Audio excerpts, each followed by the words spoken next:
The first time Mark asked me out, he suggested a fishing trip. It sounded different, romantic even.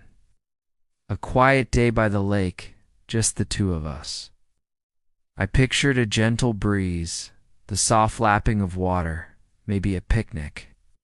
I had no idea that our little fishing date would turn into a story I'd be hesitant to tell for years. We drove for what felt like hours, deep into the countryside, until the paved roads gave way to gravel, and then to a barely there dirt track. The lake he'd chosen wasn't on any map I recognized. He called it Mirror Lake, a local secret. When we arrived, I understood why. The water was unnaturally still, a perfect dark glass, reflecting the dense, ancient-looking forest that surrounded it. It was breathtakingly beautiful, but there was an eerie silence that hung heavy in the air. No birds singing, no frogs croaking, just ... silence. Mark was all smiles, thrilled to show me his favorite spot. Set up our chairs and cast his line with an expert flick of his wrist. "The fish here are legendary," he said, his voice a little too loud in the stillness. I tried to relax, casting my own line clumsily into the dark water. The first hour passed peacefully. We talked, we laughed, and the initial unease began to fade. It felt normal. Then Mark got a bite. A big one. The tip of his rod bent sharply, the line zinging as something powerful fought back. He struggled for a good 10 minutes, his knuckles white. I watched, excited, cheering him on. Finally, with one last grunt of effort, he reeled it in. But what came out of the water wasn't a fish. It was a small wooden music box, covered in slime and lakeweed. It was old. The wood dark and swollen with water, but intricately carved with strange, swirling patterns. On the top, a tarnished silver clasp held it shut. He stared at it, completely bewildered. "What in the world?" Mark muttered, wiping his hands on his jeans. "I must have snagged it on the bottom. Curiosity got the better of us." He fumbled with the clasp, which was stiff with rust and age. After a moment, it sprang open with a soft click. Inside, nestled on faded velvet lining, was a tiny porcelain ballerina. And then, without anyone touching it, the music began. It was a tinkling, haunting melody, a tune I'd never heard before. It was beautiful, but it sent a shiver down my spine. The little ballerina didn't spin. She just stood there, her painted eyes seeming to stare right at us. Mark laughed it off. "That's the strangest catch of my life." He closed the lid, and the music stopped abruptly. He seemed ready to toss it back, but I stopped him. "No, wait. It's interesting.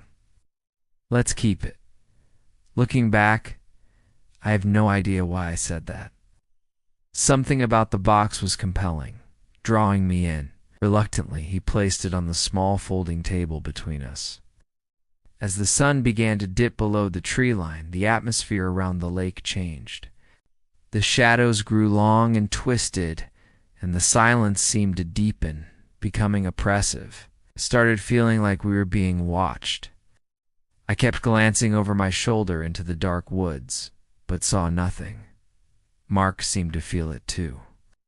His cheerful demeanor had vanished, replaced by a tense watchfulness. "Maybe we should pack up," he said, his voice low. We started gathering our things, moving quickly. That's when we heard it. A whisper. It was faint, like the rustling of leaves, but it was a distinct voice, a woman's voice, humming along to the melody from the music box. We both froze, looking at each other, our eyes wide with unspoken fear. The humming seemed to come from all around us, from the trees, from the surface of the lake itself. Mark grabbed my arm. "Let's go now." We abandoned the rest of our gear, scrambling to get back to the car. As we hurried away from the water's edge, I risked a glance back at the table. The music box was open again. I couldn't hear the tune from this distance, but I could have sworn I saw the tiny ballerina inside, slowly turning. We threw ourselves into the car, Mark fumbling with the keys, his hand shaking. The engine roared to life, and he slammed the car into reverse. As our headlights cut through the gathering darkness, they illuminated the path ahead. Standing right in the middle of it was a figure. It was a woman. She was tall and slender, wearing a long, tattered white dress that looked like it had been underwater for a century. Her hair was long and black, plastered to her face, and her skin was pale, almost luminous in the headlights. But her eyes were completely black, empty voids. And she was humming, the melody from the music box clear as a bell coming directly from her. Mark screamed and swerved the car, narrowly missing her. The tires spun on the dirt track as he floored it. I didn't dare look back. We drove in terrified silence, the only sound our ragged breaths and the pounding of our hearts.